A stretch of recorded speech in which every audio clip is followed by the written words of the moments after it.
What's good, y'all? What's good, Real Talk Squad? This is Miles, and you are listening to Real Talk with Miles Johnson, where you know we always keep it real. Let's get straight into it, man. It's Thursday, September 19th. The Eagles, they play this Sunday at 1 o'clock against who? The New Orleans Saints.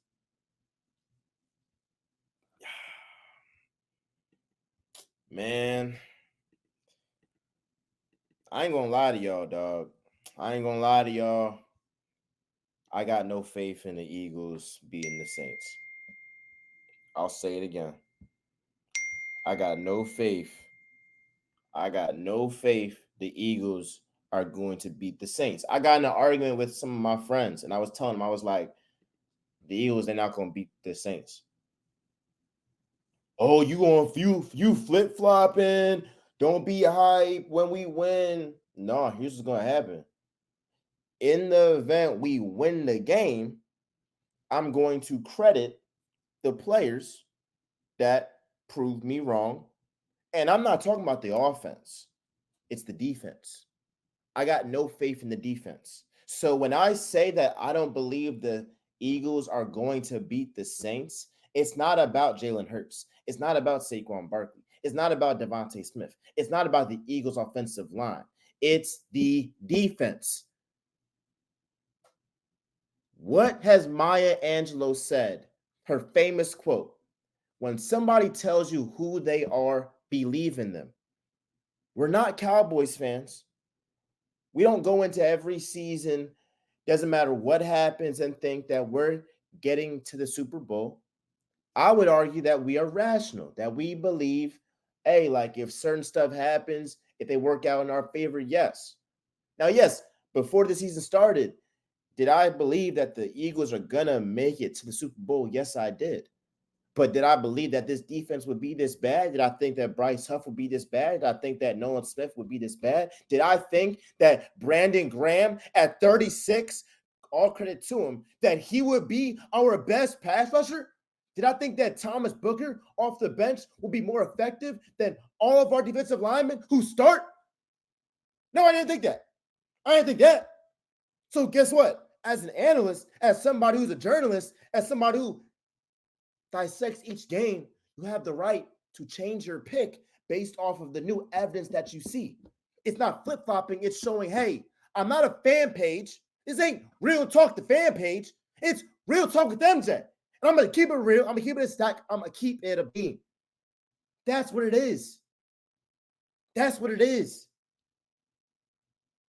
And I've heard people, look, I heard Colin Cowherd basically say, why are y'all panicking? Why are y'all panicking over the Eagles?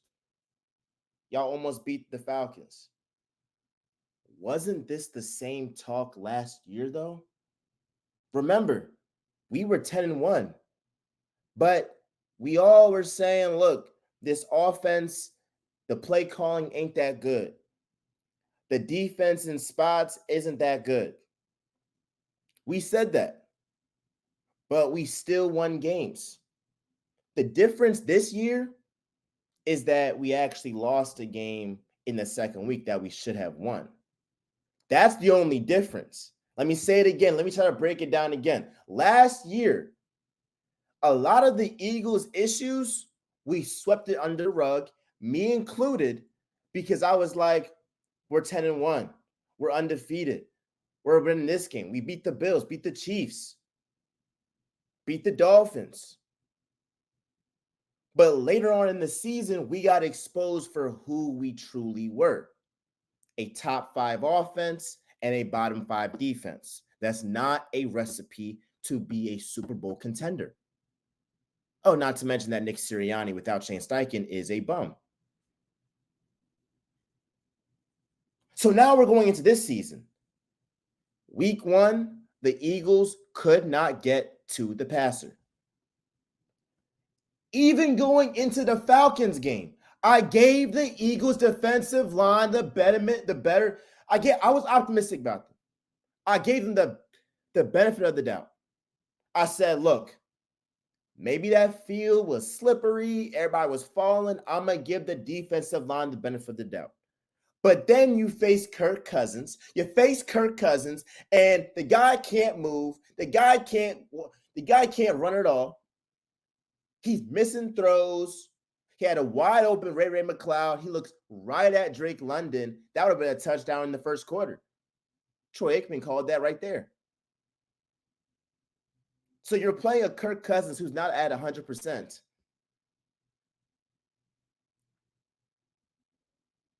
And then at the end of the game, you still can't stop him when it matters most. That's a problem. In the second straight game, you can't get to the quarterback. That's a problem. Bryce Huff being a no-show, that's a problem. This is not a fan page that goes ahead and doesn't look at the big acquisition of Bryce Huff and says, oh yeah, no, it's cool, we'll get it together. No, he can't even beat tight ends or running backs. And then when I look at Bryce Huff's stats in his career, outside of him getting 10 sacks in his contract year when he was used as a utility guy on a loaded Jets defense, what has he done? He's had less than 5 sacks, less than 4 sacks in his first 2 years. Each of them. Talking about he's had less than 4 sacks his first year. He had less than 4 sacks his second year. It was only in his contract year that he broke out and had them 10 sacks in special situations on a great defense.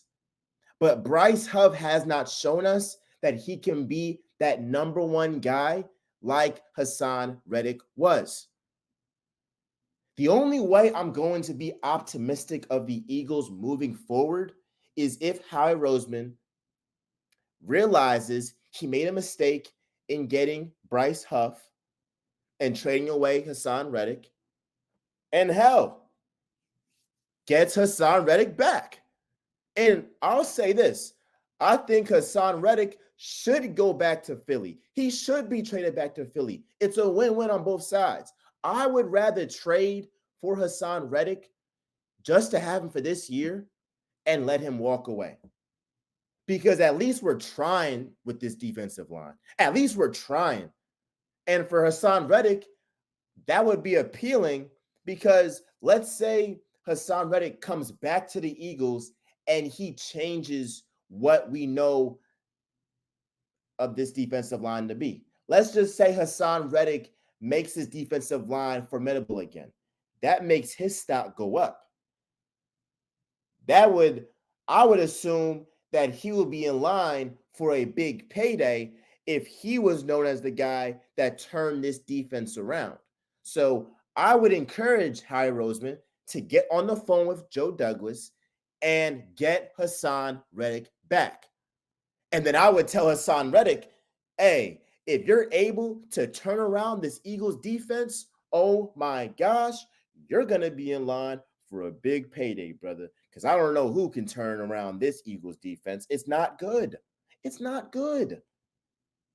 And the Eagles defense isn't good with everybody essentially being healthy. I know Isaiah Rodgers hasn't played, and so the secondary, it should be better. But overall, our linebackers, defensive line, everybody is essentially healthy. So if the Eagles defense already isn't that good with everybody healthy, and we're very thin in terms of depth, what's going to happen, God forbid, knock on wood, that somebody gets injured like last year? Oh my gosh. Remember when we got Shaquille Barrett or Zach Cunningham? Oh my, it was disgusting. Oh my gosh. So the point of this page is to keep it real. It's to keep it a stack. It's to keep it a beam. I wouldn't be doing my job if I'm telling y'all, oh yeah, the Eagles good. Oh yeah, it's just week 2. But I'll say, and I'll be a man of my word, if the Eagles beat the Saints I will go out here, depending on how the game goes, because how I see it, the only way the Eagles beat the Saints is if the offense plays a perfect game. That's the only way. If that happens, I'm just gonna praise Jalen Hurts and Saquon Barkley. But it's not like I'm not praising them. I've been praising them. I know how nice this offense is. I just think it's kind of realistic to expect the Eagles offense to play a perfect game, no mistakes, against a formidable Saints defense. They ain't no scrubs. And plus, we don't have A.J. Brown. Now, I remember last week I said we don't need A.J. Brown to beat the Falcons. I stand by that. But I do believe we need A.J. Brown to beat the Saints. I do believe that. I'm trying to tell you, we're going to be in shootout. We're going to be in shootouts. And you're going to need Saquon to play amazing, which I believe he will. You're going to need Jalen Hurts to play better and not have any turnovers. I believe he will. But it's like, I don't believe that you can expect, and it's unrealistic to be like, yeah, they're going to play perfect game.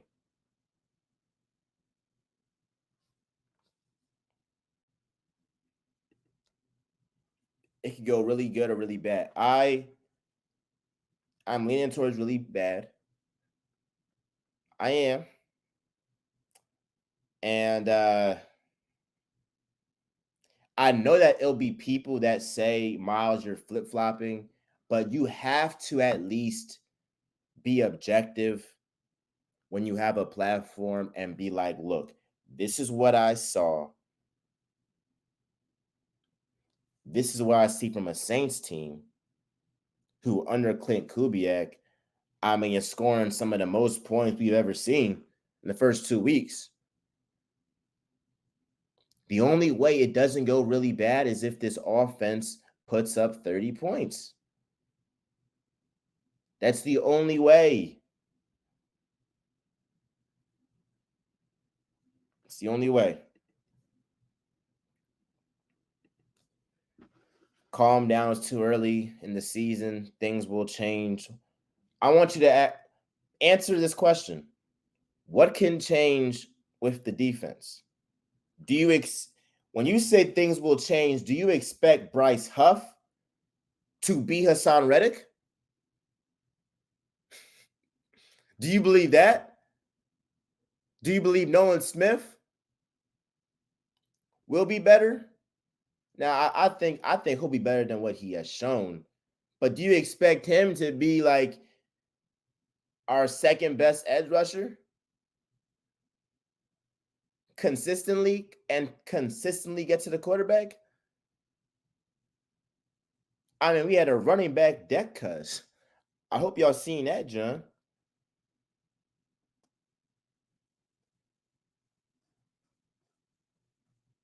The secondary, I mean, they got cooked when you needed them most to get a stop.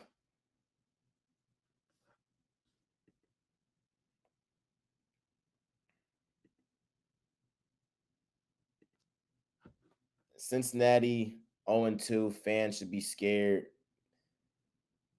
Eagles will be fine. Only 1-1. I believe the Eagles will make the playoffs. I believe that.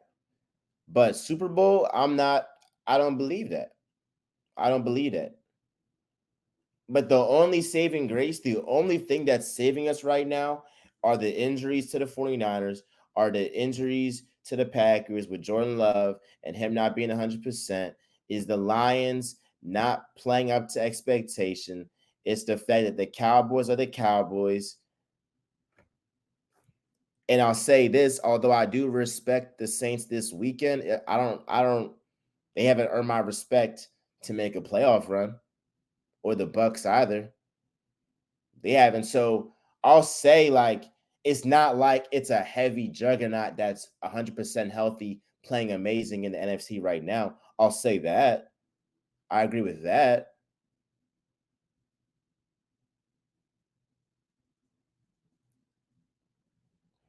The only difference between this year and last year is that we're seeing our major flaws early on. versus last year we started winning early and it was like, oh, we good, blah blah blah. We still winning. Shannon Sharp said something that I agree with. He said, don't take the same stuff that you would in a win that you would in a loss. Let's be honest, y'all. If the Eagles won that game against the Falcons, and I'm not going to lie, I would be probably the main culprit. I would be saying Saquon's like that, Hurts is like that. I would be going crazy, and I would not really focus on our weaknesses. I'd be like, we 2-0, we undefeated. The 49ers, they lost. The Cowboys, they lost. The Ravens, they lost. They haven't won a game. The Bengals, they lost. They haven't won a game. The Lions, they lost. So I would be popping and I would be talking, but because we lost, it actually is a blessing in disguise to show us our deficiencies.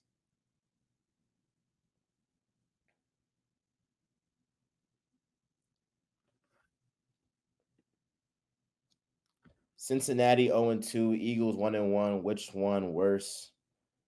My brother, you gotta be better with your spelling. Please. Cincinnati being 0-2 versus the Eagles being 1-1. Cincinnati being 0-2. Look, was it a bad loss against the Patriots week 1? Yeah. But they also played a great game against the Chiefs.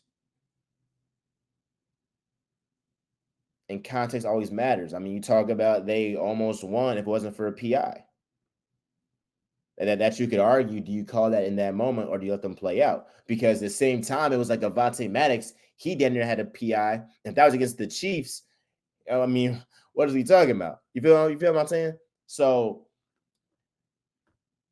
if I was the Bengals, I would be more confident than if I wasn't the Eagles.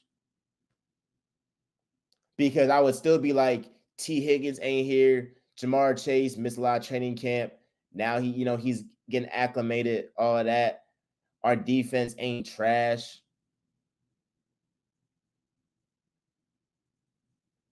Now it's also a conversation. Would you rather be the Eagles and have a great offense but a trash defense? Or would you rather be the Steelers with a great defense but a trash offense? Let me know.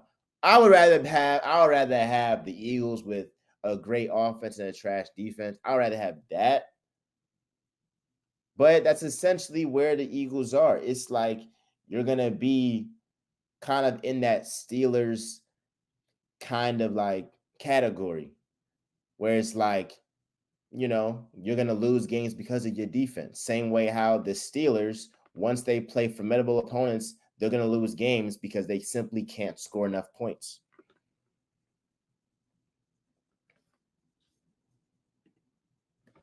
Go Birds, though. Go Birds. But look, I don't want to be Debbie the Downer, but I just want to tell y'all what to expect. Again, let me know, comment down below. Let me know what you would expect in this Eagles game.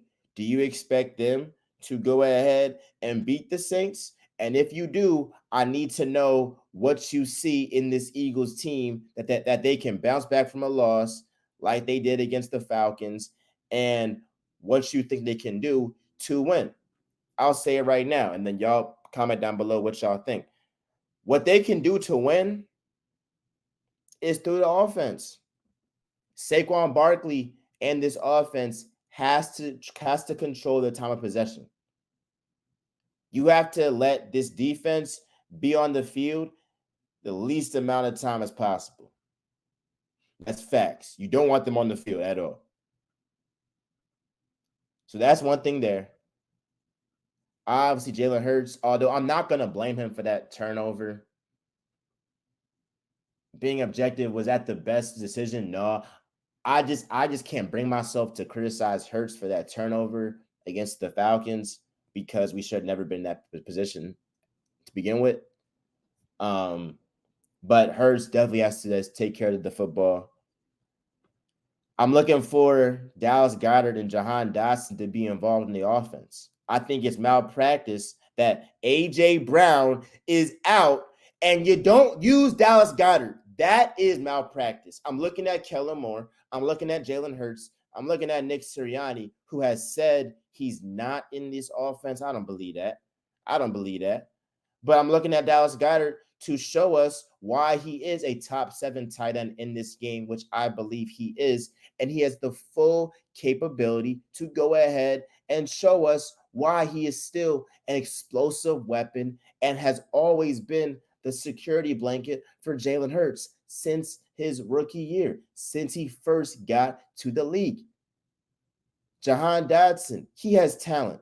I'm not okay with giving him one reception for 6 yards when A.J. Brown's out. That's insane to me. I'm sorry, Braden Covey. I appreciate what you have done. 6 receptions, 23 yards. I appreciate what you have done. But, let's not act like it's insane to have Britton Covey have more receptions than Jahan Dotson and Dallas Goedert combined. That is insane to me. Insane to me. You have to get those guys involved. Yes, Devontae Smith is going to get his touches. He's going to go off. I believe that. He is a number 1 wide receiver on many teams in this league. But it can't just be the Devontae, Saquon, and Jalen show. We have to spread the ball around. We have to. We have to. That's my biggest issue with the offense is that we are too reliant on Saquon. We're too reliant on Devontae. We're too reliant on Jalen to make superhero, superhuman plays. We need to get Dallas Goedert and Jahan Dotson more involved. Why the hell are these guys on the team if they aren't using the passing game consistently? It doesn't make any sense.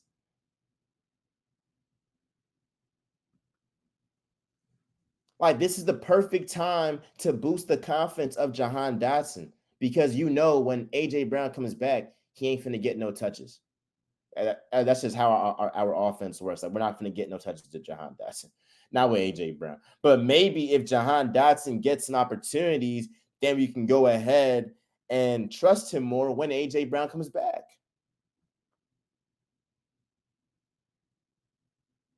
So those are the keys to victory. The offense has to spread the ball around. Bryce Huff has to show us how we gave him $51 million. This defensive line, in addition, can have Brandon Graham as their most effective pass rusher or Thomas Booker. I need Jalen Carter to show us why he was a rookie of the year candidate, a defensive rookie of the year candidate last year. I need Jordan Davis to go ahead and turn up. I need Nakobe Dean to turn up. I need this secondary with Slay, who owes us one, with Quinyon Mitchell, who got cooked on that final drive, with Reed Blankenship, who I think played very, very well, with CJ Garner-Johnson, who has been having missed tackle after missed tackle. I appreciate his stop on Bijan Robinson, but those missed tackles in back-to-back weeks for touchdowns with Jalen Reed and who was it? Darnell Mooney. I mean, come on. We can't. It doesn't matter what type of scheme you have if you can't make a tackle. It's nothing you can do.